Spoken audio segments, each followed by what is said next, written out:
Okay, we're back on this.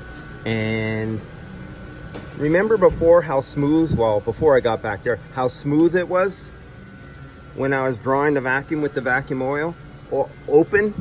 Well, now look at it. Now I'm drawing vacuum and all of a sudden it's very jaggedy. What are all those jagged? Why is it having all these little ups and downs like this? But it's going to peter out over a period of time and it'll become a flat line again. Do you know what I did here? What you're witnessing? You can read it. You can graft it out with your eyes and you can tell what's happening. The only difference between, if you look in the first or second video where it was fairly on a decline and it was kind of smooth, it wasn't jaggedy like this, I added UV dye into this system because I recovered this system. But since I'm working on it and they never took it apart, all I did was inject a little bit of UV dye in there.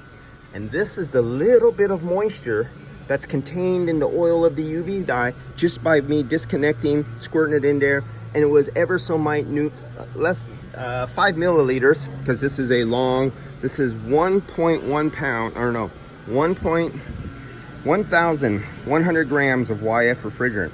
And remember, that's basically 2 pounds right there. So that $207.66 a pound, that's a pretty chunk of change, not including the labor. Okay, so you see all these little jaggedy lines.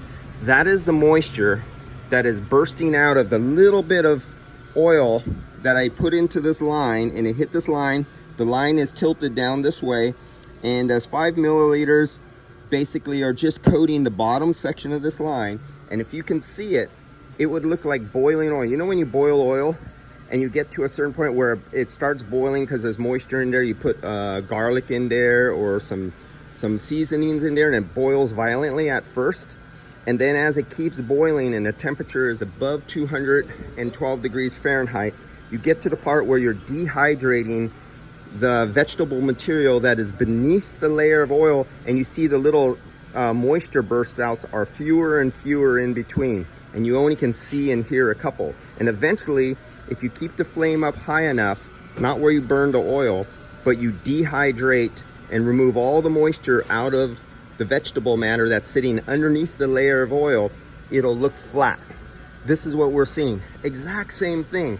If we were in atmosphere with an oil, a pot of oil, and we threw in some wet vegetables, you would see it very violent at first, and then as it dies down and all the moisture is released from the vegetables and there's no more moistures, eventually it'll become a flat line.